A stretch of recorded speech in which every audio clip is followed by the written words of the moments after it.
자, 우리가 해야 되는 내용 중에서요. 저번 주에 우리가 이제 했어야 되는 게 뭐가 있냐면 원자의 구조부터 시작해서 반도체에 해당되는 내용까지를 블라블라 이제 본인들이 해가지고 오셨어요. 자, 그 중에서 여러분들이 선생님이랑 했던 첫 번째 내용이 뭐에 대한 얘기냐면 원자 구조예요.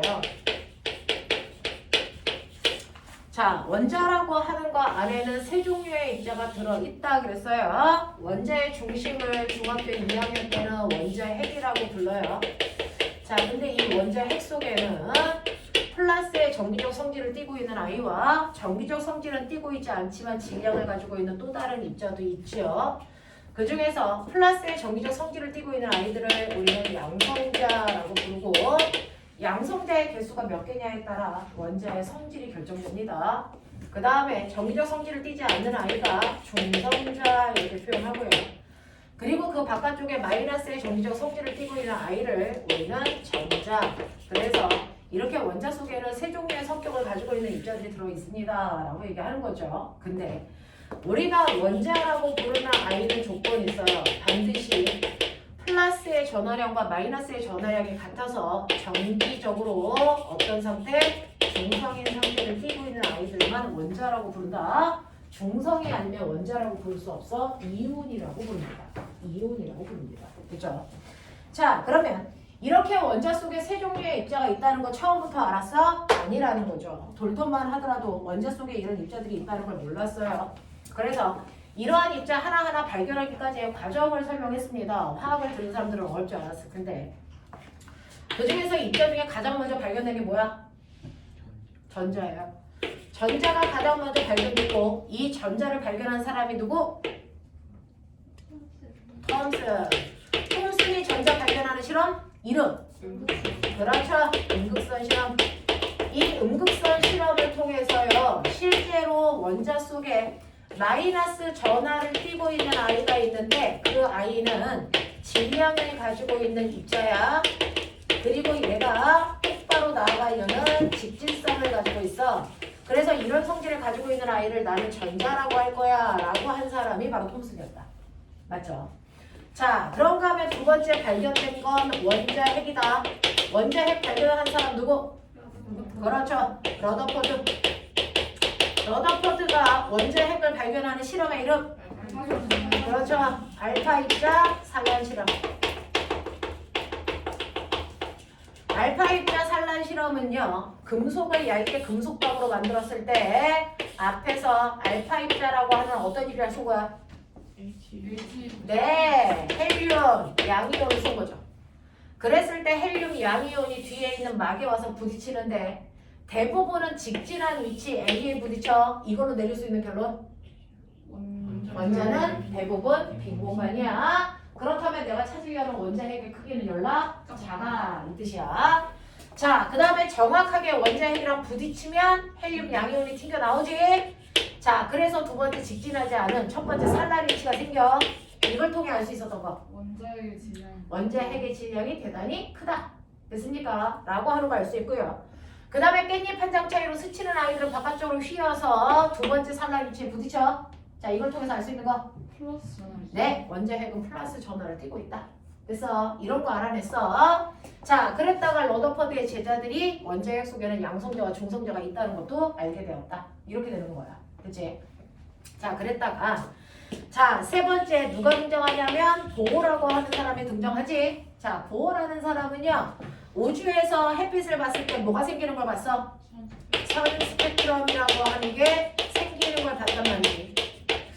자, 이렇게 방출 스펙트럼과 흡수 스펙트럼이 생긴다는 건 누군가가 햇빛을 먹었다가 뱉어낸다는 얘기야. 그럼 도대체 햇빛을 왜 먹고 왜 뱉어내? 라고 하는 건 실제로 원자 핵 바깥쪽에 전자 껍질 위에만 전자가 존재하는데 껍질과 껍질 사이에 뭐가 달라? 에너지의 값이 달라서 전자들이 이동하기 위해서는 그 값의 차이만큼의 에너지를 흡수 또는 방출해야 돼. 됐어? 라고 하는 각각의 껍질마다 정해진 에너지 값을 가지고 있다. 에너지 준위가 결정되어 있어. 근데 그 에너지 값이 불연속적이야. 그래서 얘 껍질에 있으려면 에너지를 1 가지고 있어야 된다면 이 껍질에 있으려면 에너지 4 가지고 있어야 돼. 그러니까 껍질을 이동하려면 두 껍질의 에너지 차이만큼을 흡수해서 올라가야 돼.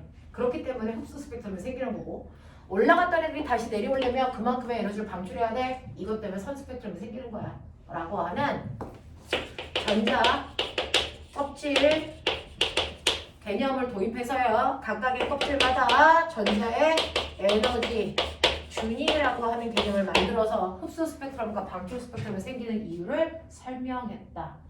그러면 각각의 껍질이 갖는 에너지 값은 어떻게 계산하니? 물론 이는 그렇죠. 각각의 껍질이 갖는 에너지 값은 음수값을 갖고요. 껍질의 제곱분의 K 상수값만큼의 에너지를 갖는다. 되겠어? 네. 자, 그래서 이렇게 전자들이 올라갔다 내려갔다 하면서 그 차이만큼의 에너지를 방출하는데 그러면 껍질들이 있어요. 첫 번째 껍질. 그 첫 번째 껍질이 가져야 되는 에너지와 자, 껍질 제일 위에 있는 게 무한번째 껍질. 무한번째 껍질이 갖는 에너지 값은 얼마냐면 0. 첫 번째 껍질이 갖는 에너지는 마이너스 1. 그래서 가장 아래쪽과 가장 위쪽 사이의 에너지 차이가 1인데 그 중에서 두 번째 껍질은 1 중에서 4분의 3만큼의 에너지 차이가 생긴다. 자, 그 다음에 세 번째 껍질과 두 번째 껍질은 36분의 5만큼의 에너지 차이를 갖기 때문에 위로 갈수록 껍질과 껍질 사이의 에너지 차이는 점점 뭐한다? 감소한다. 이렇게 되는 거죠. 그래서 이 껍질을 그릴 때는요. 에너지 차이만큼이 나타나게끔 간격 조절. 그래서 이렇게 그려져. 맞죠? 그래서 위로 갈수록 껍질과 껍질 사이의 간격이 점점 좁아지는 형태로 표현하는 거였죠. 자, 그랬을 때 전자가 처음에 위치가 어디이든 상관없이 그 전자들이 첫 번째 껍질로 내려올 때가 가장 많은 에너지를 방출해야 돼. 기억나죠? 자, 그 첫 번째 껍질로 내려올 때 방출되는 에너지 광선, 영역. 무슨 광선? 라이먼 계열에 해당되는 무슨 광선? 자외선. 자외선을 방출하면서 전자들은 내려올 수밖에 없어. 또 전자들이 어디 있었던 상관없이 두 번째 껍질로 내려올 때가 두 번째로 가장 많은 에너지를 방출하면서 내려올 수밖에 없어. 이건 뭐야? 가시광선. 전자들의 처음 위치가 어디든 상관없이 세 번째 껍질로 내려올 때가 세 번째로 많은 에너지를 방출하면서 내려와야 돼. 이건 뭐야? 적외선. 됐어? 라고 하는 것도 우리가 알게 된 거죠. 됐죠? 그래서 이렇게 전자들이 껍질을 이동하면서 에너지를 흡수 또는 방출하게 되더라. 되겠습니까? 네. 그랬을 때 이 전자들이요. 껍질, 세 번째 껍질에서 두 번째 껍질로 내려와요. 그랬을 때 방출되는 에너지는 세 번째 껍질의 에너지에서 두 번째 껍질의 에너지를 뺀 만큼이고 이때 방출되는 에너지가 2인데 이 2라고 하는 에너지 값은 어떻게 구해? HF 구하죠. 됐죠? 그래서 이 차이를 뺀 값이나 우리가 HF라고 하는 값으로 계산한 값이나 똑같아. 그렇다면 이때 방출된 진동수는 H분의 3-2 값으로 계산하면 돼. 맞지? 그래서 진동수를 구하시면요. 이 진동수가 크다는 얘기는 에너지가 크다는 얘기와 비례하는 값이고 됐어? 파장은 반비례하죠? 진동수와 파장은 반비례하니까 그래서 진동수가 이렇게 되면 파장은요. 여러분들이 알고 있는 C는 F 람다이기 때문에 F는 람다분의 C를 여기다가 대입하시면 됐죠? 람다분의 C가 H분의 E3-E2가 되니까 람다는요 이렇게 되는 거죠. 됐죠? 파장의 길이는요 라고 보시면 E3-E2분의 HC만큼의 파장의 길이를 가져요 라고 하는 거죠. 그래서 실제로 얘네들이 내려올 때요. 됐죠? 네. 첫 번째 I와 두 번째 I의 그래서 에너지의 비율이 얼마냐면 2대 1이라고 친다면 진동수도 에너지와 비례하니까 2대 1이고요. 파장은 에너지와 반비례하니까 1대 2의 값을 갖는다. 이렇게 처리할 수 있어야 된다. 맞지? 네, 이런 얘기 했어요. 그게 너네가 가지고 있는 첫 번째 23페이지까지의 내용이었고요. 그것과 관련된 문제 풀어라 했던 게 24, 25 됐죠? 질문. 1번과 9번을 질문하셨는데 1번 보시면 5개의 동일한 작은 금속구 A부터 E까지 중에서 두 금속구를 서로 가까이 가져갔을 때 실험을 반복합니다 라고 했어요. 자, 여기까지는 여러분들이 화학 시간에도 배웠던 내용인데 이 부분에서 물리는 하나를 더 합니다. 뭐요? 실제로 이런 식으로요. 원자핵이 있고 바깥쪽에 전자가 있다면 플러스 전기를 띠는 물질과 마이너스 전기를 띠고 있는 이렇게 전기를 띠고 있는 물질. 그래서 이 물질들 사이에는 서로 잡아당기거나 미는 전기력이 작용해. 자, 이 전기력의 세기 어떻게 구해? 라고 합니다. 자, 이 전기력의 세기는요. 이렇게 A라고 하는 플러스 4쿨롱의 전하를 띠고 있는 물질과 자, B라고 하는 마이너스 2쿨롱의 전하를 띠고 있는 물질이 서로 R만큼이라고 하는 2m만큼 떨어져 있다면 이때 두 물질 사이에 잡아당기는 전기력이 생길 수밖에 없어. 왜? 한 놈은 플러스고 한 놈은 마이너스니까 서로 당기는 인력이 작용해. 맞죠? 네. 그 당기는 인력이라는 전기력이 생길 건데 이 전기력의 크기는 A가 당기는 힘이 클까? B가 당기는 힘이 클까? 똑같아요. 같죠? 작용만 작용이니까. 그래서 같은 크기의 전기력이 작용할 텐데 이때 전기력의 크기 어떻게 구하냐면 F는 물론 R제곱분의 크크크로 구하는 게 맞아. 이렇게 해서 R제곱분의 크크크 이거야. 자, 그러니까 둘이 떨어져 있는 거니까 2의 제곱분의 쿨롱 상수는 9 곱하기 10의 구승인데요. 그냥 우리는 비교할 때는 그냥 1로 두고 가는 게 편해 라고 했고 4 곱하기 2 그래서 이거 계산하시면 얘는 2N만큼의 힘으로 서로를 당긴다고 생각하면 돼. 뭐 이런 느낌이었어. 맞죠? 네, 이렇게 한다. 그래서 전기력을 구하는 방법도 기억하시라고 그랬는데 가에서요. 금속구가 서로 가까이 하는 일들을 반복했을 때 얻어낸 결과입니다. 라고 해서 그러면 여러분들은 이런 식으로 A, B, C, D, E, F가 있다는 거죠. 5개라며. 2까지구나. 자, 이때 B하고 E는 전기력이 작용하지 않는다. 자, 금속구가 있는데 어떤 애는 플러스, 어떤 애는 마이너스, 어떤 애는 전기를 안 띄고 있어. 그러면 전기를 띄웠는지 안 띄웠는지, 플러스인지 마이너스인지 이거 확인하라는 얘기야. 납득해? 자, 근데 A라는 금속구하고요, E라는 금속구를 서로 가까이 가져갔는데 얘네들은 서로 당기지도 밀지도 않는데 무슨 말이야? 전기력이 작용하지 않는다는 얘기다. 전기력이 작용하지 않아. 왜 그럴까? 하나가 전기를 안 띈 거야? 둘 다 안 띈 거야? 둘 다 안 띄었어요. 됐어. 실제로요. 여러분들이 중학교 2학년에 올라가시면 중학교 2학년 내용에서 첫 번째 여러분들이 하는 거 하나의 물체가 전기를 띱니다. 전기를 띈 물체를 전기를 띠지 않는 물체 근처에 갖다 대면 됐죠?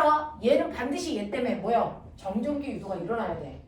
그래서 가까이 있는 쪽은 반대극, 먼 쪽은 같은 극이기 때문에 무조건 끌려가야 된다고. 한 놈이라도 전기를 띄었으면 끌려가야 돼. 근데 전기력이 작용 안 하잖아.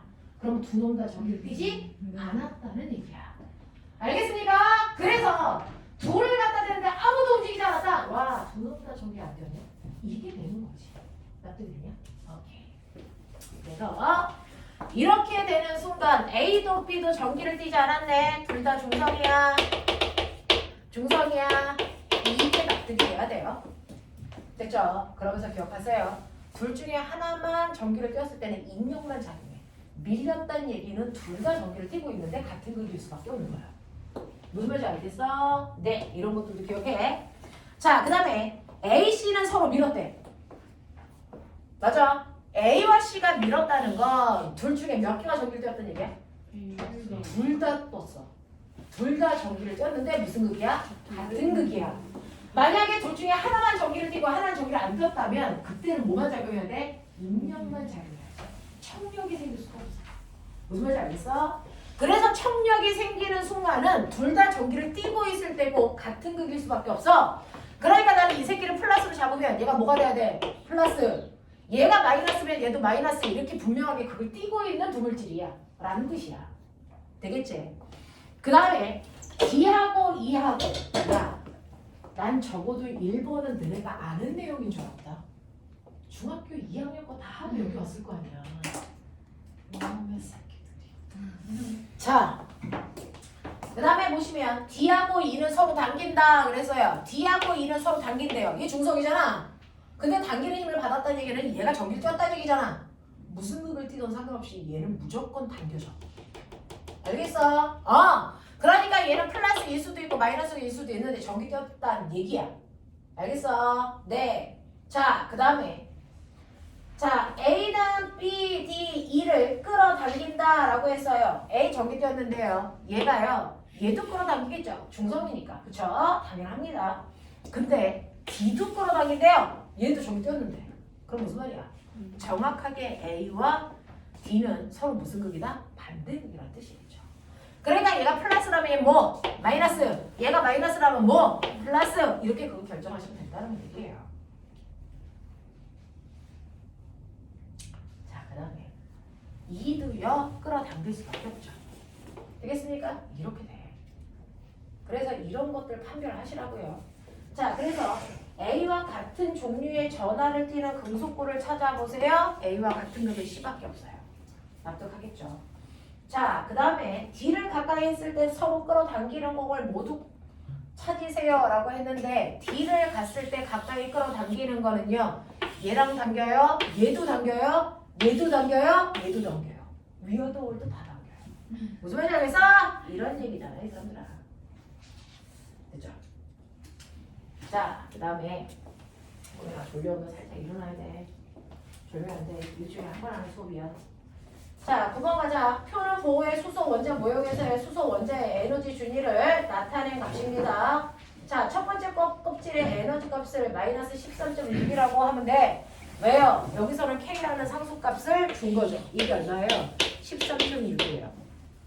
됐어. 그래서 우리는 마이너스 1로 했지만 얘는 마이너스 13.6으로 해 라고 한 거예요.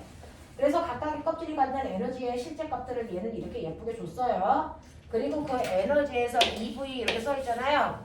에너지의 단위 중에서 나중에 이제 물투 가면 알겠지만 우리가 전기 시간에 배웠던 V 뭐죠? 네, 전압이라고 하는 V예요. 이게 사실은 뭔지 아세요? 줄 퍼 플러 에너지야 에너지, 전기 에너지. 전압이 전기 에너지거든요. 됐죠? 네. 그래서 얘는 에너지 볼트 에너지 단위예요. 라고 하는 거죠. 자, 그래서 줄보다 열나 작은 에너지 단위. 그래서 줄보다 엄청 작은 에너지 단위를 에너지 볼트라고 한다. 라고 하는 겁니다. 자, 연수야. 너 원래 수업 시간에 한 번도 안 준다는데? 근데 물리 시간에는 되게 연속적으로 졸고 있는데, 연수야? 그치? 너 수업 시간에 한 번도 안 준다고 지원쌤이 얘기하시는데? 이 개놈의 새끼 물리 시간에 왜 쳐줘라? 어? 시간 관리 안 해. 눈 제대로 떠. 어? 자.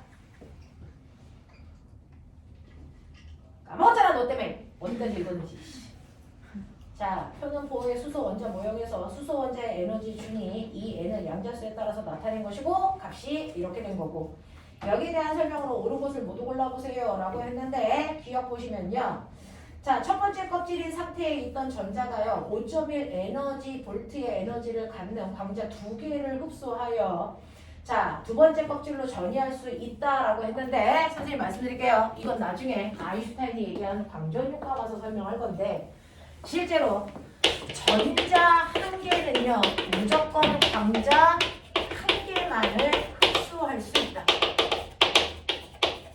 광자 2개 흡수한다는 건 있을 수 없는 일이다. 알겠어? 전자는 한 번에 광자 하나밖에 못 먹습니다. 2개를 동시에 먹는다는 건 있을 수 없다. 그래서 내용 자체가 잘못됩니다. 알겠습니다. 두 번째 갈게요. 2.95 에너지 볼트의 에너지를 흡수한 광자는요. 두 번째 껍질인 상태에 있던 전자의 에너지 준위를 0.5 에너지 볼트의 상태로 만들 수 있다. 네. 라고 하면 두 번째 껍질은 에너지를 얼마 가지고 있냐면 마이너스 3.4 가지고 있어요. 근데 얘가 2.9를 흡수한대요. 그럼 2.9를 더해보시면 얼마 나옵니까? 0.5의 에너지를 갖는 전자로 만들어서 얘가 어디로 갑니까? 0.5면 이렇게 갖는 전자를 만들 수 있니 없니? 없어요. 왜? 전자는 무조건 껍질로 가야 되거든요. 그러면 그 껍질에 있는 에너지를 가지고 있는 전자가 돼야지 중간에 에너지를 갖는 전자는 생길 수가 없어. 그러니까 전자가 이만큼의 에너지를 가지고 있는 광자를 아예 흡수 자체를 못해요. 알겠어? 왜? 이걸 흡수하면 요만큼의 에너지가 가지고 있는 전자가 돼야 되는데 이만큼의 에너지를 가지고 있는 전자가 갈 수 있는 곳이 있니 없니? 없어요. 맞아? 그러니까 전자는 아예 이 에너지 흡수 자체를 안 한다. 자기가 갈 곳이 없기 때문에. 알겠습니까? 자, 그 다음에 지금 세 번째 껍질인 상태에 있던 전자가 1.89의 에너지를 흡수해서 빨리 더해봐. 자, 그러면 얘는 에너지가 얼마 되냐? 아, 방출했대. 빼봐. 얼마 나오냐? 마이너스 1.51에서요. 1.89를 빼요. 그럼 얼마 돼? 네, 그러니까 얘는 두 번째 껍질로 내려갈 수 있죠. 되겠습니까? 이렇게 땡깁니다. 넘어가. 자, 26, 27페이지에서 제가 뭐 할까요? 4번이요. 자, 그림은 수소기체 방정관에서 가열된 수소기체에서 방출되는 빛을 분광기로 관찰하는 모습을 나타낸 건데요. 이건 이제 통합과학에서 살짝 나와요. 뭐냐면요.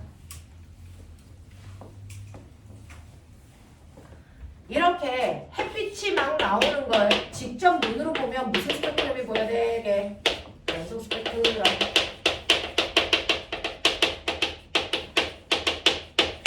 근데 햇빛이 막 나오고 있는데요. 여기에다가 차가운 기체가 있는 통을 중간에 두.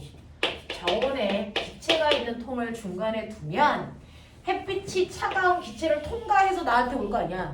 근데 그 차가운 기체라는 건 전자들이 아래 껍질에 있다는 뜻이야. 근데 햇빛이 와. 그러면 이 전자들은 뭐 하겠니? 그 햇빛을 먹고 윗껍질로 올라가겠지. 자, 그래서 윗껍질로 전자가 올라가면 차가운 기체가 뜨거운 기체인 고온의 기체로 바뀌어. 알겠어? 그래서 저온의 기체를 통과하는 순간 햇빛들을 전자들이 흡수해버린다. 그래서 이때는 뭐가 생긴다? 흡수 스펙트럼이 생긴다. 이거야.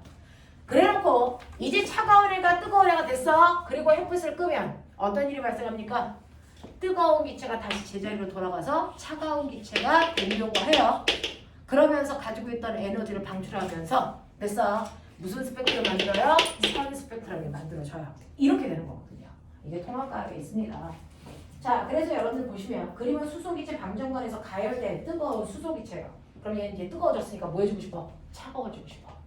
맞아? 그럼 무슨 스펙트럼 만들어지겠어? 방출 스펙트럼, 선 스펙트럼 만들어져. 자, 그래서 분광기로 보면 선 스펙트럼을 여러분들이 관찰할 수 있거든요. 그래서 보시면 기억. 분광기로 관찰한 스펙트럼은 선 스펙트럼의 형태입니다. 이제 납득이 되겠죠.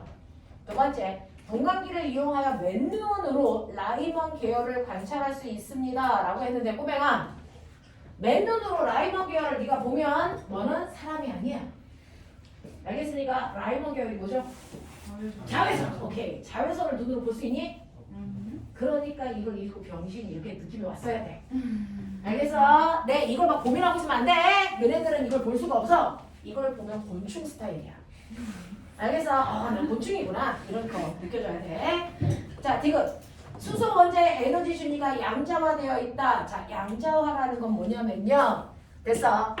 양이 결정되어 있다라는 거야. 첫 번째 껍질의 에너지 값이 마이너스 1. 됐어? 두 번째 껍질의 에너지 값이 마이너스 4분의 1처럼 그래서 어떤 값이 불연속적으로 양이 결정되어 있는 걸 우리가 양자화되어 있다 이렇게 표현합니다. 자, 전자들이 가지고 있는 전자 껍질의 에너지 준위가 불연속적으로 양이 결정되어 있기 때문에 양자화되어 있다. 자, 그러니까 이렇게 값이 불연속적이니까 여기를 이동할 때 반드시 에너지를 흡수 또는 방출해야죠. 그래서 스펙트럼이 발생한다라고 하는 걸 확인할 수 있다고요. 답은 4번입니다. 넘어가죠? 28, 29에서 질문이라는 걸 하자. 8번. 그림은 수소 원자 스펙트럼에 대한 얘긴데요. 자, 보면 거기 스펙트럼 좀 다른데. 얘는 무슨 스펙트럼이게? 선 스펙트럼이야? 방출 스펙 아니 흡수 스펙트럼이야? 얘는요 선 스펙트럼이에요. 됐어? 방출 스펙트럼이라고. 그랬을 때 스펙트럼에서 나온 빛을 보면 여기 하나, 여기 하나, 여기 하나 이렇게 되어 있는데 꼬맹아 느껴졌니? 이쪽으로 갈수록 간격이 뭐 해주고 있어? 선과 선 사이의 간격이 뭐해져? 좁아지지. 선과 선 사이의 간격이 좁아지는 쪽이 에너지가 커지는 쪽이야. 알겠어? 화학 시간에 배우지 않았나요? 선과 선의 간격이 좁아지는 쪽이 에너지가 커지는 쪽입니다. 자, 그러니 에너지가 커진다는 얘기는 파장의 길이가 뭐 해주고 있다는 얘기야? 짧아지고 있다는 얘기고요. 에너지가 크다는 얘기는 더 윗껍질에서 내려오고 있다는 얘기예요. 맞죠? 근데 얘는 무슨 계열이라고 써있어요? 라이먼. 몇 번째 껍질로 내려와? 그러죠. 첫 번째 껍질로 내려온다는 얘기예요. 이런 식으로. 자, 그래서 얘가 첫 번째 껍질, 얘가 두 번째 껍질, 얘가 세 번째 껍질, 얘가 네 번째 껍질. 자, 근데 그 중에서 라이먼 계열 중에서 얘가 가장 에너지가 작다는 얘기네. 그럼 어떻게 해? 얘는 첫 번째 껍질로 내려오는데 그 중에 에너지가 작아야 되니까 두 번째 껍질에서 첫 번째 껍질로 내려오는 아이가 바로 얘입니다. 됐어? 그래서 얘는 2에서 1로 이런 식으로 표시해 놓으셨어야 돼요. 됐죠? 그 다음에 얘는 이거보다 조금 더 에너지가 크네요. 얘보다 크네요. 그러면 3번 껍질에서 1번 껍질. 맞아? 얘는요. 4번 껍질에서 1번 껍질. 이렇게 해놓고 문제 푸셔야 된다. 화학도 물리도. 자, 그랬을 때 각각의 아이들이 이때 내려오면서 방출하는 파장을 람다 A, 람다 B, 람다 C 이렇게 읽는다는 얘기예요. 자, 그러면 여기에 대한 설명으로 맞는 걸 찾아보세요 라고 했으니 이 람다분의 1을 계산하는 방법은 그렇게 해라 라고 정리를 해준 거고 거기다가 넣으시면 되는데 자, 기억 보시면 람다 A는 전자가 3번 껍질인 궤도에서 바닥으로 전이할 때 방출하는 빛이니 라고 했는데 아니죠. 2번에서 1번으로 내려올 때 값입니다. 자, 람다 A와 람다 C의 파장의 비율을 구하세요 라고 합니다. 람다 A와 람다 C 됐죠?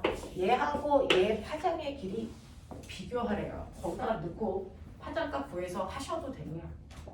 저는요, 그래서 실제로 에너지 값을 이용해서 역수하시면 파장의 비율도 나오니까 첫 번째 껍질은 마이너스 1, 두 번째 껍질은 마이너스 4분의 1, 세 번째 껍질은 마이너스 9분의 1, 네 번째 껍질은 마이너스 16분의 1 이렇게 놓고 계산하셔도 같은 값이 나올 수밖에 없어요.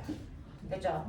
그 중에서 람다 A는 두 번째에서 첫 번째로 나오는 거니까 람다 A에 해당되는 에너지 값은 얼마예요? 4분의 3이죠. 알아. 람다 C에 해당되는 에너지 값이요. 람다 C는요, 네 번째에서 첫 번째로 내려와요. 차이 얼마? 16분의 15. 됐냐? 그러면 얘는 16분의 12. 그러면 에너지 비율이 얼마냐? 4대 5. 아니야? 내가 오늘 산수했다. 자, 이게 에너지 값이면 이거의 역수가 뭘까? 파장값. 알겠습니까? 그래서 5대 4 이렇게 간다고요, 저는. 거기다가 그 어려운 식에다 안 집어넣고 저는 이렇게 가요. 그냥. 자, 디귿가죠. 파장이 람다 B 방자 한 개의 에너지 값은요 라고 하는 겁니다.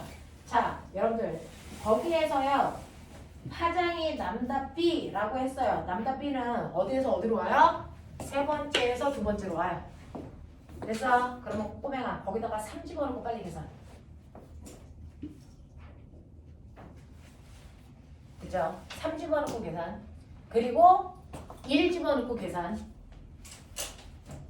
됐냐?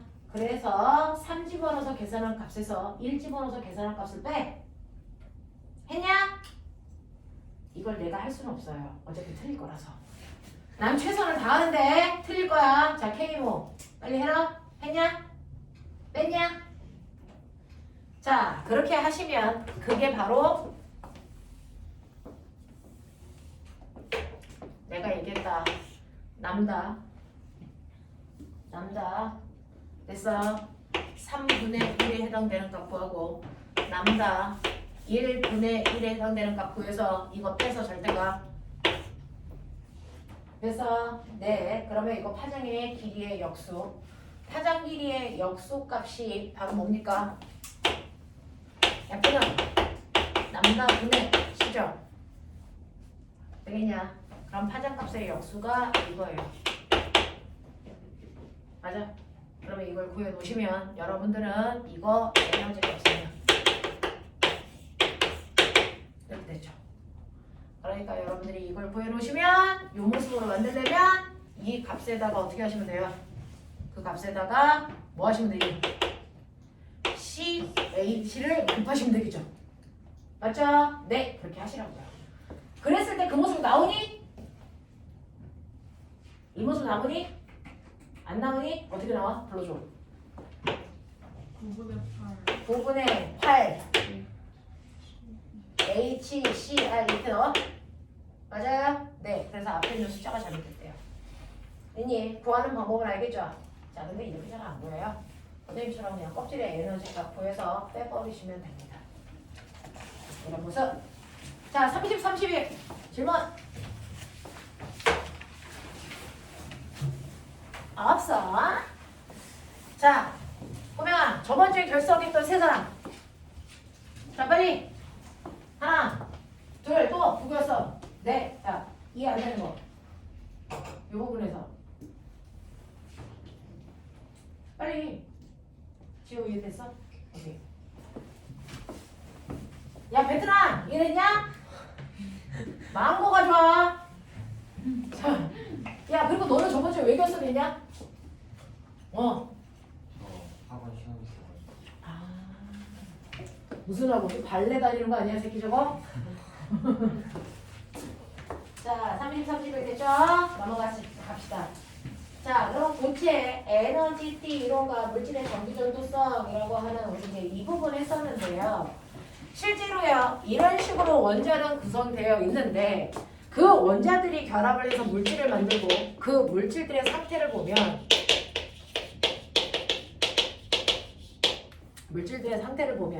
여러분들이 알고 있는 것처럼 물질들은요, 어떻게 분자들이 배열되어 있느냐에 따라 고체 물질, 액체 물질, 기체 물질이라고 하는 배열을 갖겠죠. 그 중에서 액체나 기체는 원자와 원자 사이가 충분히 멀기 때문에 그 안에 있는 전자들이 몇 번째 껍질에 들어가고 싶어도 자기 마음대로 들어가면 된다. 원자들끼리 서로 전자가 들어가는 걸 간섭할 수 없다. 너무 멀리 떨어져 있어서. 됐죠? 자, 근데 문제는 고체는 얘기가 달라. 고체는요, 한 점에 원자가 100만 개쯤 들어가 있기 때문에 원자들이 겹치는 상황이다. 원자들이 겹치는 상황이다 라고 하는 건데 우리 꼬맹이들은 도대체 밤에 뭐 하려고 저렇게 졸고 있을까? 내가 진짜 야, 난 별로 수업을 잠 안 오게 하려고 노력하는 편인데 졸면 안 된다. 10분쯤 때문에 그래요. 밥 먹고 오지 마! 것들이 나랑 밥도 못 먹고 수업하고 있는데 뭐 먹었어? 소고기 먹고 왔지, 일래? 우동. 우동 먹고 졸고 있는 거야? 학원 식당 다 문 닫으라고 할 거야. 밥 못 먹고 오게 할 거야. 자, 졸지 마. 자, 그래서 고체 물질들이 이렇게 있고요. 고체 물질에는 원자들이 작은 곳에 100만 개쯤 겹친다고요. 그러니까 하나의 원자핵이 있고 첫 번째 껍질에 전자가 이렇게 올라가 있는 상황인데 겹치다 보니까 두 번째 원자도 여기에 이렇게 있다 보면 같은 위치에 첫 번째 껍질에 전자가 들어가야 되는데 얘가 겹친다고요. 자, 들어갈 수 있을까 없을까? 이거 절대 불가능하다고요. 왜? 전자와 전자 사이에는 서로를 밀어내는 뭐가 작용하니까? 천력이 작용하기 때문에 절대로 전자를 겹칠 수 없다는 얘기를 화학 시간에 누가 했죠? 누가? 파울리. 파울리, 베타올리. 알겠습니까? 이렇게 된단 말이죠. 그래서 전자는 절대 겹칠 수가 없어. 근데 전자가 절대 겹칠 수가 없는데 첫 번째 껍질에 전자가 들어가야 되잖아. 그러면 고체일 때 어떻게 들어가요? 겹치지 못하고 살짝 어긋나서 첫 번째 전자가 들어가죠. 됐어? 네, 그렇다면 C라고 하는 아이도 원자핵이 있으면 첫 번째 껍질에 전자가 들어가야 되는데 어떻게? 얘도 A, B와 겹치지 않게 살짝 떠서 첫 번째 껍질이 생기면서 전자가 들어가다 보니 실제로 이 일을 100만 번 하다 보니 첫 번째 껍질도 살짝 떠서 100만 겹의 첫 번째 껍질이 생길 수밖에 없다. 그래서 첫 번째 껍질이요. 100만 개가 겹치지 않고 살짝 떠서 100만 겹의 첫 번째 껍질을 만들다 보니 첫 번째 껍질이 두꺼워진다. 첫 번째 껍질이 있는 공간이 두꺼워져서 우리는 그 두꺼운 공간을 전자띠라고 부른다. 그래서 고체일 때만 전자 껍질이 아닌 전자띠의 형태를 띠고 그 띠 안에 같은 번호에 해당되는 껍질들이 여러 개가 존재하게 된다. 됐죠? 그러니까 100만 겹의 첫 번째 껍질들이 이렇게 있는 이곳을 첫 번째 전자띠라고 부른다고요. 자, 이렇게 첫 번째 전자띠에 있다 보니 됐죠? 네. 세령이가 질문한 것처럼요. 여기에 전자들이 이렇게 있을 때 첫 번째 껍질에 전자들이 이렇게 있어요. 원래 껍질과 껍질 사이에 전자들이 가지고 있는 에너지 값은 불연속적인데 고체일 때 하나의 전자띠 안에 있는 전자들은 빽빽하게 연결되어 있기 때문에 얘네들의 에너지 값은 연속적이다 이렇게 표현합니다. 연속적이다 이렇게 표현합니다. 됐죠? 또 그러면 첫 번째 껍질은 이렇게 되어 있어요. 첫 번째 전자띠는 그럼 두 번째 전자띠는 이렇게 되어 있는데 이 안에 두 번째 전자띠들이 빽빽하게 있겠죠. 얘네들끼리의 에너지는 연속적인 값이지만 얘하고 얘는 연속적이지 않습니다. 됐어? 띠틈만큼의 에너지의 간격이 벌어진다고요. 됐어? 이런 식으로. 그래서 여러분들이 기억하셔야 되는 거 액체와 기체들은 전자가 있는 전자 껍질이라는 개념을 가지고 있다면 고체는 전자 껍질이 아니고 전자띠라는 구조로 설명한다 이 얘기야. 됐죠? 그래서 전자들이 있는 공간이 띠의 형태를 띱니다. 자, 그래서 이렇게 첫 번째 전자띠, 두 번째 전자띠, 세 번째 전자띠 이렇게요. 왜? 위로 갈수록 껍질과 껍질 사이의 간격이 좁아지다 보니까 띠가 두꺼워지면 껍질과 껍질이 겹치는 일이 발생한다. 그랬을 때 전자가 어디 있어요? 첫 번째 껍질에 전자 꽉 차서 두 번째 껍질까지 들어가 있어요. 자, 전자가 있는 가장 바깥쪽 띠를 원자가띠라고 한다. 그리고 전자가 존재하지 않는 더 위에 있는 나머지 띠들을 우리가 전도띠라고 한다. 라고 얘기를 할 건데 그 중에서 두 번째 껍질에는 전자가 있을 수 있는 공간이요. 이렇게 세 개가 있는데 그 중에서 한 개만 전자가 차 있고 나머지 공간에 전자가 없으니 첫 번째에 있는 이 전자가 옆으로 자유롭게 움직일 수 있어요. 그렇죠? 에너지를 흡수할 필요 없이. 그래서 옆으로 자유롭게 움직일 수 있는 이 전자들. 됐죠? 원자가띠의 빈 공간을 가지고 있는 전자들을 우리는 뭐라고 한다? 자유전자라고 하고 이러한 자유전자의 구조를 가지고 있는 얘는 100%보다 도체다 이렇습니다. 됐죠? 그래서 도체들은 이런 구조를 가지고 있어요. 근데 전류가 잘 흐르지 않는 반도체나 부도체는요. 여러분들이 알고 있는 것처럼 원자가띠에 전자가 들어갈 수 있는 공간이 3개인데 3개에 꽉 차 있어. 그래서 자유전자가 없어. 자, 그리고 그 위에 전도띠가 있어야 되는데 도체는 전도띠와 겹쳐있기 때문에 띠 틈이 없다고요. 그러니까 에너지 흡수할 필요 없이 위로도 자유롭게 움직일 수 있는 구조? 이게 도체라면. 됐어. 부도체나 여러분들이 알고 있는 반도체는요. 원자가띠하고 전도띠 사이에 띠틈이라는 게 벌어져 있어요. 그 중에서 이 띠틈 사이의 간격이 너무나도 넓어. 그래서 전자가 여기를 건너갈 확률이 제로인 아이들. 얘네들을 우리가 뭐라고 합니까? 걔네들을 우리가 부도체. 원래 말로 뭐라고 해야 돼? 저면체라고 하고요. 됐어. 이 띠틈 사이의 간격이 더럽게 좁아. 그래서 조금만 에너지를 흡수하면 올라갈 가능성이 충분히 있는 애들. 얘네들을 우리가 뭐라 그래? 반도체. 이렇게 얘기한다 그랬잖아. 됐어. 네. 그래서 이 그림만 봐도 도체네. 부도체네. 반도체네. 이거 확인할 수 있어야 된다. 됐죠? 자, 그러면 이런 식으로 도체, 부도체, 반도체가 무슨 말입니까? 라고 얘기하면 고체 물질의 상태 중 전류가 얼마나 잘 흐를 수 있니? 라고 하는 고체 전기 전도도에 따라서 나오는 거죠. 고체 상태일 때 전류가 잘 흐를 수 있는 구조를 가지고 있는 아이들이 고체야. 왜? 자유전자가 많으니까. 됐어. 자, 그 다음은 누구야? 반도체야. 그 다음은 누구야? 절연체야. 이렇게요. 전기 전도도로 물질을 나눈 겁니다. 됐죠? 근데 이러한 구조를 띠게 되는 게 바로 이 원자가띠와 전도띠의 간격에 의해 결정되는 거야. 라고 하는 거다 라고 하는 걸 보여드렸고요. 그러면 실제로 이렇게 전류가 잘 흐를 수 있다 없다. 자, 이거를 결정하는 또 다른 게 뭐였다? 바로 물질의 저항이었다. 기억나지? 저항이 크다는 얘기는 전류가 못 흐른다는 얘기야. 저항의 크기를 결정하는 요소 4가지. 어렸을 때 여기 지나갔어야지. 4개 지나갔어야지. 4개! 첫 번째! 삼連점. 그렇지. 이제 말할 수 있게 됐네. 자, 저항의 크기를 결정하는 거요. 첫 번째가요, 여러분들 어떤 물질의 굵기를 멋진 말로 너네가 얘기하고 있어. 단면적. 자, 이라고 하는 굵기가 굵을수록 저항은 작아집니다. 작아져. 그치? 두 번째. 길이. 그렇지. 자, 이 도선의 길이. 됐죠? 길이가 길어질수록 저항은 그렇지. 또 있잖아. 물질은 네 라고 하는 물질에 뭐가 있어요? 종류. 됐어? 네, 그 물질의 종류에 따른 저항값은 똑같은 두께, 똑같은 길이로 모든 물질을 잘라놓고 표준 저항값을 구한 거죠. 그걸 우리가 멋진 말로 뭐라 그러냐? 비죠. 비저항. 비저항을 로라고 씁니다. 알겠습니까? 자, 마지막. 온도. 자, 그 중에서 도체라면 이렇게 온도가 높아. 그러면 저항 커져. 왜? 자유전자들끼리 충돌하니까.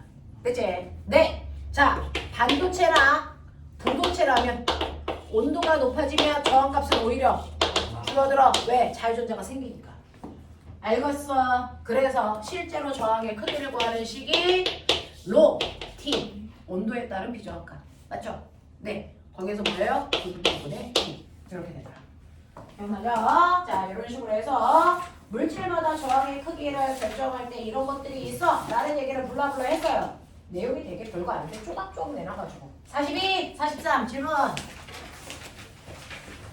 자, 이렇게 한번 자세히 해드리는 이유가 제가 저번 주에 영상을 잘못 보내서 오빠들 셋이 그래서 영상을 잘 못 봤다고 해서 해드리는 거예요. 자, 42, 43에서 질문. 우와. 내가 궁금한 게 질문이 없는 거니 숙제를 안 한 거니? 숙제를 하셨네요. OX가 보이네요. 네. 미스남 필요한 거 맞지?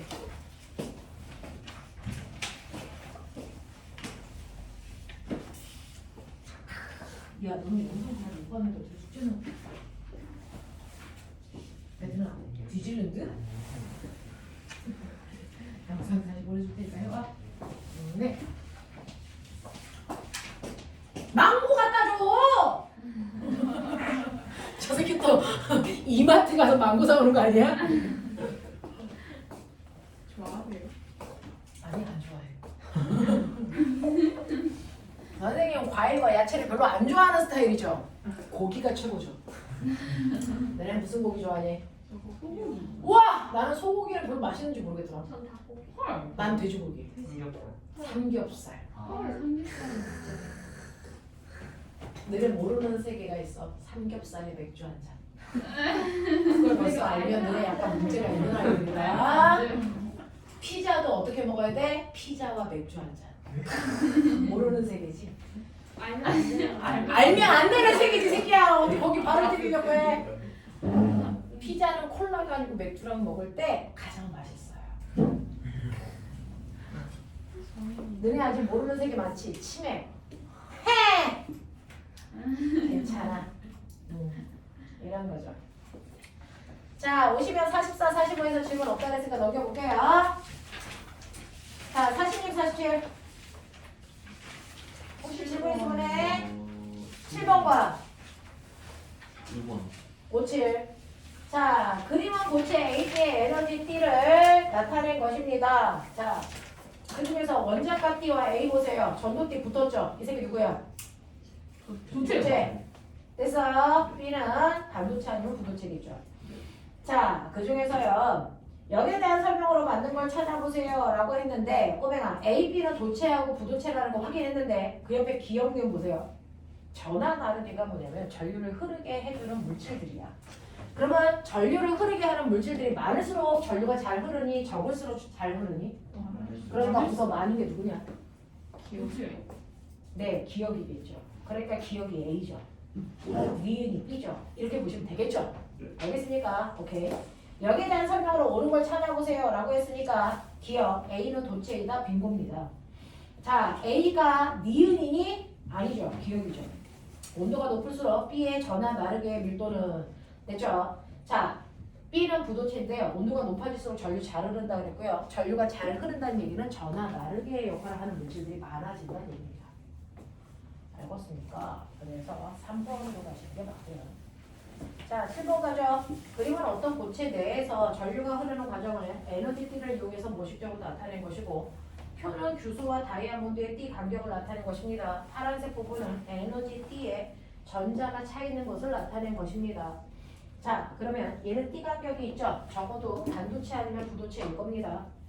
자, 그랬을 때 여기에 대한 설명으로 맞는 걸 찾아보세요 라고 했네요.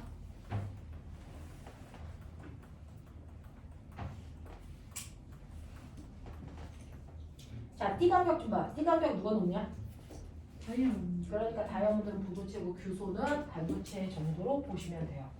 여기에 대한 설명으로 맞는 걸 찾아보세요 라고 했죠.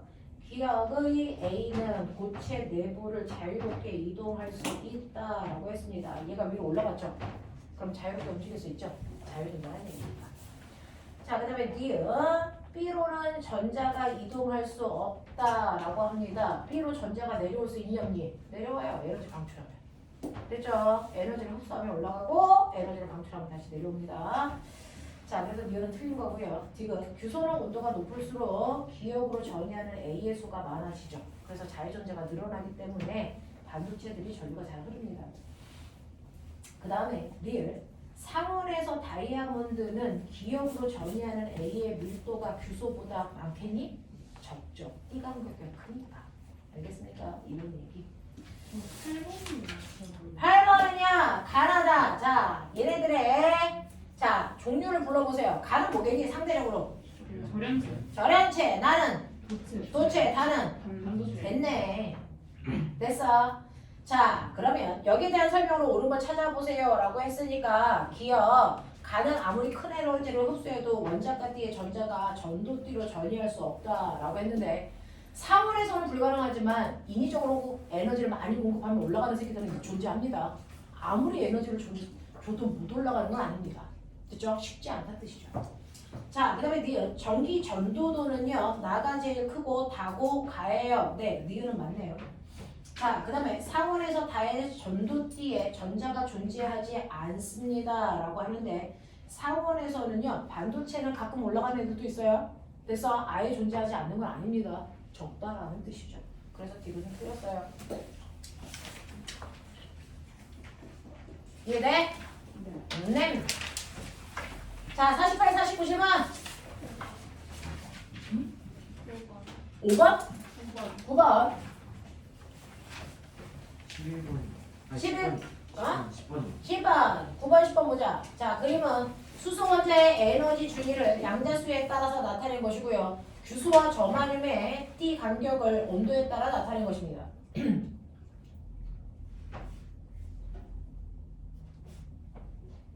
네. 자, 꼬맹아 봐. 규소는 온도가 높아졌더니 T 간격이 뭐였어? 좁아졌죠. 그러면 전자가 올라가기 쉬워졌어, 어려워졌어? 쉬워졌죠. 그래서 얘는 온도가 높아질수록 전류가 잘 흐르는 반도체입니다. 저마륨도 보세요. 0도일 때보다 300켈빈일 때가 훨씬 T 간격이 좁아지죠. 전류가 잘 흐릅니다. 그러니까 얘네들은 반도체 또는 부도체로 보는 게 맞습니다. 도체로 보시면 안 됩니다.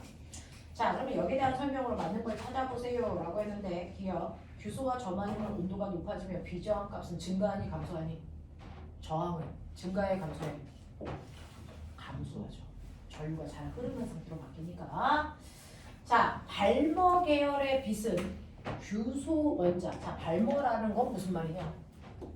몇 번째 껍질로 내려오는 게 발머야? 두 번째. 그렇지, 두 번째.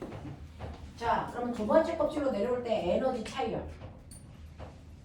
무한대는요. 두 번째 껍질은 마이너스 3.4 빼봐. 얼마? 3.4. 맞아요? 네. 그러면 3.4 정도의 에너지를 주면 띠 간격을 건너갈 수 있어 없어? 있죠. 그러니까 자유전자가 만들어진다고요. 그래서 전류가 흐르게 된다고요. 이런 얘기야. 되겠죠? 그래서 전자를 전도띠로 전이시킬 수 있다라고 하는 표현은 맞는 겁니다. 자, 수소 원자에서 네 번째 띠인 상태에서 세 번째 띠인 상태로 전이할 때 방출되는 빛은 자 빨리 빼. 네 번째에서 세 번째 얼마? 0.66. 0.66 먹었을 때 전기 흐르는 거 있어 없어? 없어요. 없어요. 알겠습니까? 그래서 전이할 때 방출되는 빛은 0켈빈의 저마늄을 됐어. 전기 전도도를 높일 수 없습니다. 적어도 0켈빈의 저마늄은 0.6 얼마가 아니고 0.7 얼마를 써야 됩니다. 됐죠? 그런 얘기야. 10번 가자. 그러니까는 수소 원자의 에너지 준이 이 N을 첫 번째 껍질에서 네 번째 껍질까지 나타낸 것이고요. 나는 어떤 고체의 에너지 띠 구조를 나타낸 것입니다. 나에서 띠 간격이 2포에서 2,3를 뺀 값이고 파란색 부분은 에너지 띠에 전자가 차 있는 것을 나타낸 것입니다. 야, 이거 띠 간격이 네 번째 껍질과 세 번째 껍질의 에너지 차이만큼의 띠 간격이래. 자, 여기에 대한 설명을 받는 거 찾아봐. 자, 가에서 방출되는 빛은 선 스펙트럼을 나타낸다. 맞아, 틀려? 방출되는 빛은 무조건 선 스펙트럼이죠. 알겠습니까? 아닐 수가 없다. 자, 나는 도체의 에너지 띠니? 아니죠. 도체이려면 원자가 띠하고 전도띠 붙었어야죠. 자, 지금 나의 원자가 띠에 있는 전자는요. 세 번째 껍질에서 두 번째 껍질에 에너지를 갖는 빛을 흡수하면 전도띠로 전이할 수 있을까 없을까? 라고 했는데 꼬맹아, 아까 그 띠 간격이요.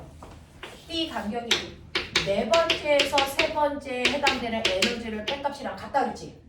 그러면 세 번째에서 두 번째 에너지를 뺀 값이 됐죠? 이걸 흡수하면 이 간격을 넘어설 수 있냐? 이거 물어본 거잖아. 그럼 결국 물어본 건 뭐야? 이 에너지가 크니 이 에너지가 크니 이거 묻는 거지. 누가 커? 아래게 크지. 그러니까 이거 먹으면 이거 건너뛸 수 있는 게 낫지. 무슨 말인지 알아? 이런 얘기잖아. 해! 별거 아니네! 자, 50! 다이오드. 에이! 영상을 안 보내가지고 이걸 왜 다시 하고 있어?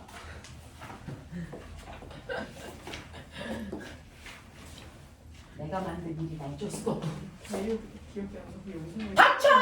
다이오드가 왜 기억이 안 나? 다이오드 해볼까? 자, 그러면 이런 식으로 해서요. 여러분들이 알고 있는 도체와 부도체와 반도체라고 하는 아이까지 설명을 했는데 선생님은 연로에서 절연체보다는 부도체라는 단어가 막 튀어나오는데 요즘은 부도체라는 단어 안 써. 뭐라고 쓴다고? 절연체라고 쓴다고. 그죠? 자, 그러면 이런 식으로 되어 있을 때 핵심 내용은 반도체다. 자, 반도체라고 하는 아이의 구조를 안다. 반도체는 주로 뭘로 만든다? 14족에 해당되는 누구로 만들어? 규소라고 하는 실리콘으로 만든다. 이 실리콘은 14족이기 때문에 체외곽의 존재 몇 개 있어? 4개 있기 때문에 옥텟 규칙이라고 하는 바깥쪽 껍질의 전자를 꽉 채우기 위해서는 전자를 4개를 더 얻어야 된다. 그러기 위해서 주변에 또 하나의 규소들과 각각 전자 하나씩을 공유하는 공유 결합을 몇 번 해야 되니? 4번 하죠. 그래서 이 새끼는 완벽해지지만 다른 애들도 완벽하기 위해서 또 다른 규소들과 무한 반복하는 공유 결합을 할 수밖에 없는 이 구조. 이게 여러분들이 알고 있는 실리콘이라는 아이의 구조입니다. 그래서 우리가 반도체를 만들 때는 실리콘 얘를 기반으로 만들어요. 됐죠? 자, 그러면 이러한 일반적인 실리콘이라는 아이는 규소라고 하는 한 종류의 원소로만 되어 있는 반도체다. 그래서 한 종류로만 되어 있기 때문에 무슨 반도체? 이 새끼들이 그렇지! 순수 반도체다 이렇게 하라 그랬지? 근데 얘가 너무 순수하니까 전류가 잘 안 흐른다. 그래서 전류가 잘 흐를 수 있게끔 전기가 흐르는 정도를 멋진 말로 뭐라 그러냐면 전기 전도도. 이걸 뭐 시키고 싶어? 향상. 어떤 기능을 향상시키는 걸 멋진 말로 뭐 했다 그래? 그렇지, 도핑. 되겠냐? 너네는 뭐를 도핑시켰냐 방학 동안? 뭘 도핑시켰어 방학 동안 그 긴! 생활 패턴엔 그렇게. 야동 사이트 주소들이 도핑되어 있으면 안 된다. 아! 자, 그래서 저는 방학 사실은요 길게 잡으면 3달 가까이 되잖아요. 기말고사 끝나고 나서 그죠? 그 기말고사 끝나고 나서 3달이라면 한 과목을 완벽하게 독파할 수 있는 기간이기도 하죠. 저는 수학이 완벽해졌어요. 과학이 완벽해졌어요. 이런 정도의 기간은 되잖아요. 항상 겨울방학이 가장 중요해요. 여름방학은 짧아가지고 방학 같지도 않게 들어가는데 겨울방학은 한 3개월 되잖아요. 그 기간이면 학습력을 충분히 변화시킬 수 있는 시간이었는데 다 지나고 이제 4일 남았다. 학교 간다. 자, 순수 반도체의 전기 전도도를 향상이라고 하는 도핑시키기 위해서는 반드시 순수한 애를 순수하지 않은 상태인 뭘로 만들어야 된다? 물속물 반도체로 만들어야 된다. 그렇다면 여기에서 규소 말고 다른 물질을 첨가해야 되는데 아무거나 넣는 거 아니다. 14족이 있던 자리를 빼서 그 자리에 누구 집어넣어야 된다? 13족을 넣거나 15족이라고 하는 아이를 넣을 수 있다. 되겠어? 자, 그 중에서 13족의 대표적인 알루미늄을 넣는다면 됐어? 여기에다 하얀색 규소를 빼는 순간 규소가 집어넣었던 4개의 전자 가지고 나간다? 자기 거니까. 그러면 그 자리에 누구 집어넣는다? 알루미늄이라고는 13족 아이를 집어넣는다. 그러면 알루미늄이 들어오면서 얘가 13족이니까 전자 몇 개 가져온다? 3개 가져오니까 이 자리에 전자를 3개를 채우게 되면 전자가 차지하는 한 자리가 비게 된다. 됐어? 그러면 원래는 반도체는요 원자가 띠에 전자가 꽉 차 있었는데 13족을 도핑하면서 전자가 들어가 있지 않은 빈 공간 하나가 생기죠?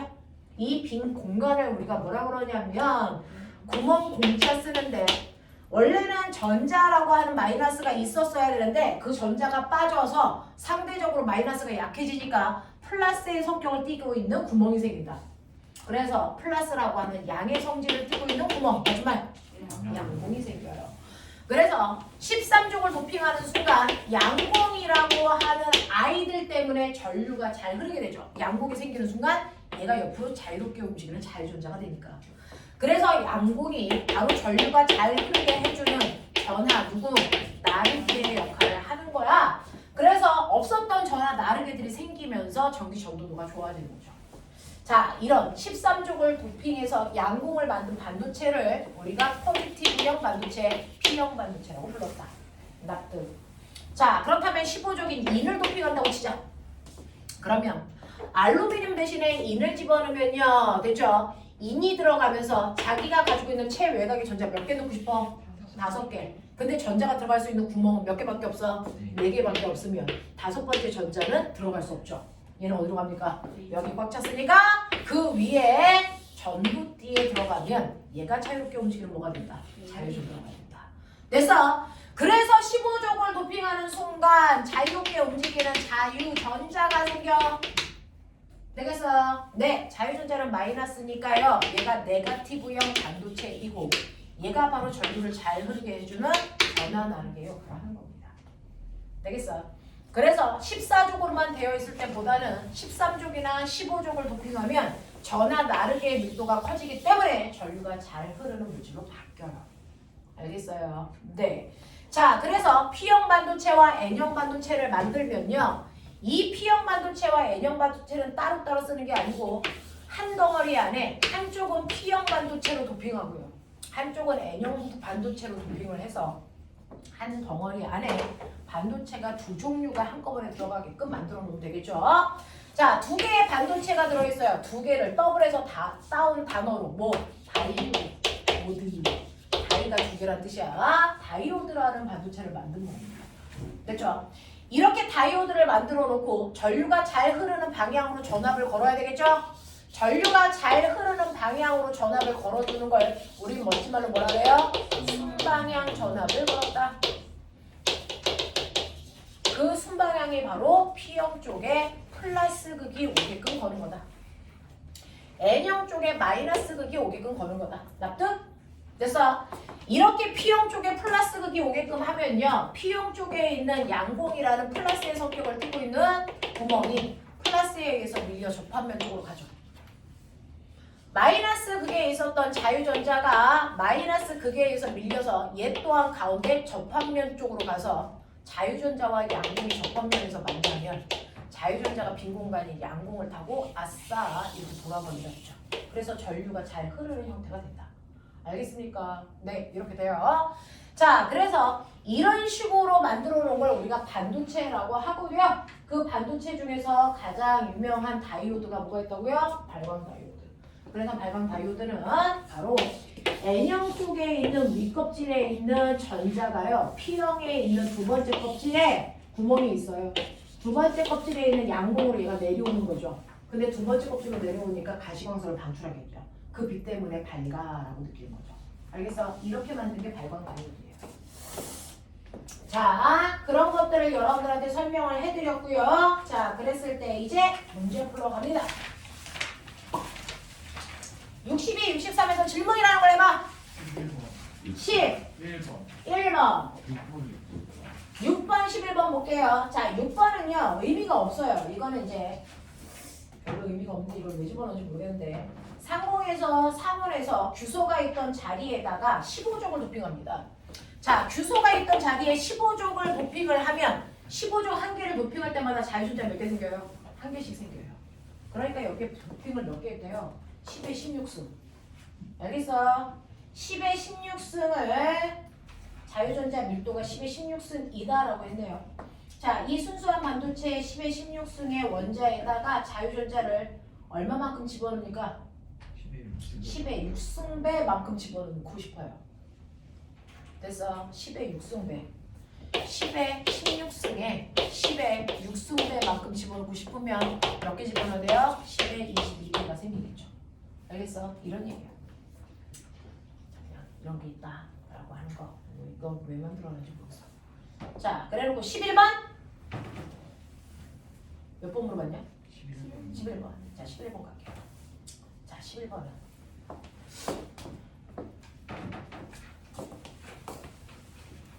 그러면 이렇게 반도체를 만들어 놓으면 다이오드를 만들어 놓으면 어떤 일이 발생하는지를 보여드리면 이건 이제 고등학교 내신 문제예요. 자, 우리 집은요 순방향, 역방향 구분이 없이 한 번은 왼쪽이 플러스, 오른쪽이 마이너스였다가 시간이 지나면 이게 뒤집혀서 마이너스 플러스 위치가 바뀝니다. 그래서 우리 집에 들어오는 전압의 극이 매 순간 바뀝니다. 자, 이걸 우리 무슨 전압이라고 하냐면 교류 전압이라고 해서 어느 쪽이 플러스, 어느 쪽이 마이너스를 표현할 수가 없어요. 계속 바뀌니까. 그래서 교류 전압 표시를 태극마크 표시 이렇게 하시면 된다 이랬어요. 그래서 건전지 대신에 이렇게 그리는 거야. 그래서 교류 전압이 이렇게 연결되어 있고 그 다음에 반도체가 이렇게 되어 있는데요. 이때 반도체 표시 이렇게 되어 있네요. 요거 알아먹으셔야 되는데 자, 요게 뭐냐면 반도체는 P형 반도체와 N형 반도체가 접합되어 있죠. 그 중에서 아까 말씀드린 것처럼 P형 반도체에 있는 양공이 접합면으로 가고 N형 반도체에 있는 자유전자가 접합면으로 와서 자유전자가 양공 쪽으로 이렇게 돌아가는 게 전자가 이동하는 방향이죠. 그러면 전류가 흐르는 방향은 반대인 거 아세요? 이렇게인 거 아세요? 자, 그랬을 때 전류는 항상 P형에서 N형 쪽으로 가죠. 그래서 P형 쪽을 우리가 전류가 가는 방향 됐어? 라고 해서 P형 쪽을 삼각형, N형 쪽은 전류가 이쪽으로 못 와. 이쪽만 가야 돼 라는 뜻으로 표현한다 그랬어요. 그래서 P형과 N형, P형과 N형 이렇게 되어 있으면 전류는 항상 이렇게만 흐르셔야죠. 거꾸로 전류가 올 수 있어 없어? 없다는 겁니다. 됐죠? 네, 그래서 이렇게 교류 전압이 걸렸을 때요. 전류를 이쪽으로 보내려면 여기가 플러스, 여기가 마이너스여야만 되죠. 거꾸로 마이너스 플러스의 위치가 바뀌면 전류가 이렇게 가려고 그러는데 이거 흐르게 해? 안 흐르게 해? 안 흐르게 한단 말이죠.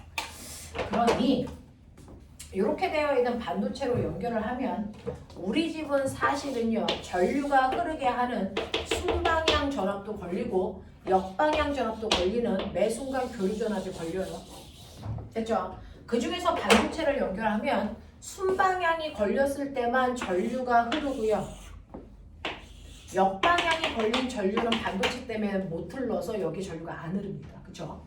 그래서 순방향일 때만 전류, 순방향일 때만 전류가 흐르는 형태로 돼요. 됐죠? 그래서 여러분들이 가지고 있는 첫 번째는 이 형태로요. 순방향 전류만 흐르니까 저항은 위에서 아래로 내려가는 방향의 전류만 흘러. 됐어? 요겁니다. 근데 이제 두 번째 그림을 보시면 얘는 다이오드를 다이아몬드 형태로 만들어 놨어요. 이거 저번 시간에 선생님 해드릴 것 같은데. 이렇게 되어 있어요.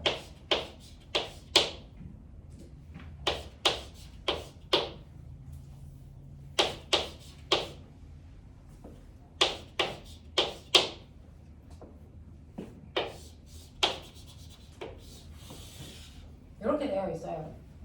이렇게 되어 있는데 선생님이 이제 표현하기 편하게 1번, 2번, 3번, 4번이라고 치자. 이렇게 해서 저항을 지나가는데요. 교류 전류가 걸려있단 말이죠. 그러면 이렇게 교류 전류가 걸려있었을 때 전류가 맨 처음에 일로 가게 플러스 마이너스가 걸렸다고 치자. 그럼 플러스가 걸려있으니까 전선 타고 이렇게 가서 얘가 어디로 오냐면 일로 와요. 그쵸? 일로 온다고요. 그랬을 때 전류가 일로도 가려고 그러고 일로도 가려고 하는데 여기 막혀서 못 가죠. 그러니까 전류가 다 이쪽으로 쏠려갑니다. 그래서 2번 다이오드를 지나서 저항으로 가서 저항에서 아래쪽으로 전류가 흘러. 그래서 이렇게 옵니다. 자, 와서 얘가 어디로 연결되냐면 이렇게 연결돼요. 일로 와요. 자, 그리고 나서 이쪽으로 갈 수도 있고 이쪽으로 갈 수도 있는데 이렇게 가면 어떤 일이 발생하냐면 온 길로 다시 들어가요. 플러스로 들어갈 수는 없잖아요. 마이너스로 들어가야죠. 그러니까 이 길로 안 가요. 이 길로 갑니다. 됐죠? 네, 이 길로 가서 여기서 이렇게 해서 마이너스 들어가는 이 형태예요. 그러니 자, 위쪽이 플러스 아래쪽이 마이너스가 걸리는 순간 반도체가요 2번과 3번을 지나서 갑니다. 이때 저항에서는 전류가 위에서 아래로 흐르는 형태가 되겠죠? 되겠니? 자, 그럼 이제 거꾸로 역방향이 걸렸다고 치자. 그러면 여기가 플러스 여기가 마이너스니까 출발이 이리로 가요. 되겠어? 이렇게 온다. 그러면 이쪽으로도 가려고 그러고 이쪽으로도 가려는데 여기 막히죠? 3번으로 못 가요. 4번으로 가야죠. 이렇게. 됐죠? 4번으로 와. 그래서 저항을 지나가는데 보이세요? 전류는 거꾸로 흐르는데 저항에 지나가는 전류 방향 똑같습니다. 그렇죠? 그래서 저항에 전류가 한 방향으로 흐르게끔 해주는 게 바로 반도체의 역할이에요. 됐죠? 그래서 이렇게 타고 내려옵니다. 또 일로 가겠죠? 자, 여기에서 어디로 갑니까? 어디로 가셔야 됩니까? 네, 여기에서 이렇게 가면 나오던 곳으로 다시 들어가서 안 된다고요. 그래서 이번에 1번으로 이렇게 타고 들어가죠. 맞아. 그래서 역방향으로 연결되어 있는 마이너스 플러스의 구조가 되면 4번지는 1번으로 가면서 저항에서는 그대로 아래 방향으로 전류가 흘러. 되겠니? 자, 그렇기 때문에 이거를 그리면 되죠? 얘는 순방향도 역방향도 저항에 걸리는 전류의 방향은 항상 순방향 방향으로만 전류가 흘러요. 알겠습니까? 네, 전류가 끊기는 부분도 없어요. 이런 얘기야. 됐죠? 이렇게 되는 얘기입니다. 자, 넘어갈게요. 64, 65 질문. 3번이야. 자, 그러면 P형 반도체, N형 반도체를 접합해 있는 곳을 나타낸 것입니다. A, B는 P형 반도체와 N형 반도체의 주요 전하 나르게 양공과 자유전자가 표시되어 있습니다. A가 양공이고 B가 자유전자겠죠. 자, 그 다음에 여기에 대한 설명으로 옳은 곳을 찾아보세요 라고 했는데 A는 전도띠에 존재합니까? 라고 하는 거예요. 실제로 P형 반도체하고 N형 반도체의 위치를 보면요. 자유전자가 어디 있어요? 자유전자는 어디 있습니까? 원래 없었던 자유전자가 전도띠에 생기는 거죠? 15쪽을 도핑하니까. 됐어? 그래서 전도띠에 자유전자가 있고 여기가 N형 반도체의 위치야. 알겠어? P형 반도체에 있는 양공은요.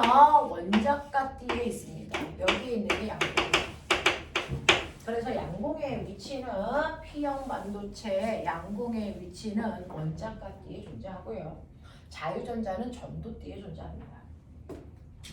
자, 그래서 기억은 틀린 거고요. A와 B가 결합하여 접하면 근처에는 공피층이라는 게 생긴다라고 하는 요 단어가 이제 생소했을 텐데 이렇게 접합면 쪽에 보면요. 사실은 여기에 플러스의 성격을 띠고 있는 양공하고요. 마이너스의 성격을 띠고 있는 자유전자가 있으면 어떤 일이 발생할까요? 이 새끼 마이너스잖아. 이 새끼 플러스 전화잖아요. 그럼 서로를 잡아당기면 뭐가 생겨요? 정전기적 인율이 생겨요. 그래서 실제로 접합면 쪽에는 양봉하고 자유전자가 결합되어 있는 형태의 물질들이 발생합니다. 그러면 이게 결합되어 있는 순간 어떤 일이 발생해요? 플러스도 마이너스도 아닌 중성인 부분이 생긴단 말이야. 접합면에. 그러면 자유전자가 이렇게 왔을 때 양봉을 타고 가야 되는데 얘네들 때문에 직진해서 못 가죠. 이거 건너 뛰어서 가야 된다고요. 됐어. 이런 일이 발생합니다. 그쵸? 그래서 실제로 자유전자와 양봉이 결합되어 있는 이 가운데 부분을 우리가 뭐라 그런다? 공핍층이라고 합니다. 이게 생깁니다. 됐죠? 그래서 이 공핍층이 가장 적게 생기게끔 해주는 게 기술이래요. 자, 지금 접합면 근처에 전이 장벽이 생겨 자유전자와 양봉의 확산을 방해한다라고 하는 전이 장벽이라고 하는 아이가 바로 얘기를 얘기하는 거야. 공핍층. 니은과 디귿은 같은 말을 두 번 하고 있네요. 넘길게. 끝나간다. 66, 67. 자, 6번 문제는 여러분들 이제 요거는 너무 넘사벽인 문제인데 그냥 들어보세요. 지금 말씀드렸죠. 공핍증이 생긴다고. 그러면 이걸 건너가야 돼요. 됐죠? 이걸 건너가기 위해서 최소한의 에너지라는 게 필요합니다. 자, 그랬을 때 요거 이제 그래프를 그리시면 어떤 일이 발생을 하냐면 이렇게 그려져 있는데요. X축이 뭐냐면 전압이에요. 그러면 전압이 플러스 전압이 있고 마이너스 전압이 있다는 거잖아요. 이거 뭐예요? 라고 하면 이렇게 PN 접합 다이오드가 이렇게 있을 때요. 순방향 전압을 걸어준 게 플러스예요. 됐죠? 순방향 전압을 걸어줍니다. 순방향 전압을 걸어줘요. 순방향 전압을 걸어줘야 되는 이유가 뭐냐면 선생님 여기는 양봉이고 자유전자가 있으면 지절로 가지 않아요? 못 가요. 왜? 공핍층 때문에. 그래서 전압을 걸어줘야 흐릅니다. 이걸 뛰어넘는 에너지를 줘야. 자, 그래서 얘가 순방향의 전압을 걸어줄 때요. 어느 정도까지는 전류가 안 흘러요? 왜? 이걸 뛰어넘는 에너지를 줘야 되니까. 그래서 그 이상의 힘을 주는 순간 갑자기 전자가 확 하고 올라가서 전류가 흐른다고요. 무슨 말인지 알겠습니까? 자, 그 다음에 역방향 전압을 걸어주면 전류가 안 흐른다 그랬죠? 근데요. 역방향 전압을 세게 걸려주는 순간 갑자기 전류가 확 하고 흘렀죠. 왜 그런 줄 아세요? 역방향 전압을 걸어주면요. 여기 있는 전자가 이렇게 안 가고 이리로 와요. 양봉도 이리로 와요. 그러면 세게 걸어주면 이 새끼를 띄워서 이쪽으로 보내줘요. 그래서 흘러버려요. 알겠습니까? 네. 자, 그래서 거기에서 V2보다 더 큰 전압을 거는 순간부터는 전류가 흘러버려요. 이런 일이 발생을 합니다. 여러분들 일반적으로는 그냥 요 공간만 배우는 거예요. 그래서 근데 이게 역방향의 전압이 극대치로 걸어지면 이런 일이 발생을 해요. 아예 거꾸로 흘러버려요. 이런 일이 발생할 수 있다. 자, 기억. 순방향 바이어스. 자, 여기서 새로운 단어가 나오는데 바이어스라는 단어가 나와요. 자, 반도체에서만 쓰는 전압을 부르는 다른 이름. 반도체 쪽에서 전압을 부르는 다른 이름이야. 세심하게 들어가면 약간의 차이는 있지만 그냥 전압이다 생각하고 문제 푸셔도 무방합니다. 순방향 바이어스가 순방향 전압이 걸렸을 때 됐어. 다이오드에 흐르는 전류의 세기는 일정합니까? 라고 합니다. 순방향 전압을 걸었을 때 전류의 세기가 일정하니? 아니죠. 되겠어요? 전류의 세기는 일정하지 않습니다. 어느 정도까지 커지고 있어요. 자, 그 다음에 V2보다 큰 역방향 바이오 전압이 걸려도 회로에 전류가 흐르지 않니? 아니요, 흐르네요. 자, 그 다음에 V2보다 큰. 자, 여기에서는 양수와 음수로 구분했네요. V2보다 크다 그러면 이쪽으로 가야 돼요. 그런 거죠. 그런 건가요? V2보다 큰 역방향 전압이 걸려도 전류가 흐르지 않는다. 아니에요. 절대값으로 보는 거 맞죠? 자, 그래서 V2보다 큰 전압이 걸리면 이쪽으로 보는 거 맞죠? V2보다 큰 전압이 걸리면 전류는 흐르지 않는 게 아니고 흐릅니다. 라는 얘기였고요. 지금 A는 P형 반도체 플러스 극을 N은 N형 반도체는 마이너스 극에 연결했을 때 측정된 값입니다. 라고 했는데 A는 순방향에 있어? 역방향에 있어? 순방향에 있으니까 P형 쪽이 플러스인 것 같아요. 되겠습니까? 이런 얘기 하겠고요. 5번도 보여주세요. 5번은 지금 했던 6번이랑 같은 건데요. 그러니까는 피해 접합 다이오드의 직류 전원 장치에 연결한 것을 나타낸 것이고 나는 이 다이오드에 흐르는 전류의 세기를 전압에 나타낸 것입니다. 그래서 순방향 전압을 걸었을 때요. 처음에는 고립증을 건너가야 되니까 흐르는 전류들이 천천히 늘어나다가 어느 정도 이상이 되면 안정적으로 넘어갈 수 있는 전압이 걸리면 그때부터 전류가 확 흐른다고요. 그래서 이 부분을 확대해서 그렸다 생각하시면 돼요. 자, 그러면 여기에 대한 설명인데 이때 가해 바이어스에는 순방향 바이어스가 걸렸습니까? 라고 하는 거예요. 자, 가는요. P형 쪽에 플러스 걸려있죠? 순방향 맞네요. 자, 그 다음에 자, 전압의 저항은 전압에 관계없이 일정합니까? 라고 했는데 다이오드의 저항은요? 라고 합니다. 다이오드의 저항은 전압과 밀접한 연결성을 가지고 있어요. 그래서 왜냐하면 전압이 높아지면 높아지고 낮아짐에 따라서 이 공비층의 두께가 달라져요. 그래서 저항이 크게 바뀝니다. 이 부분은 여러분 이제 공대 쪽에서 이제 배우는 거라서 우리가 순수 물리에서 잘 안 하는데 여기서 문제가 나와 있어요. 자, 다이오드에 걸리는 전압이 증가할수록 접하면은 공피층의 두께가 두꺼워진다가 아니고 얇아진다고 가셔야 돼요. 그래서 이렇게 간다. 넘어가자. 자, 90에서 지금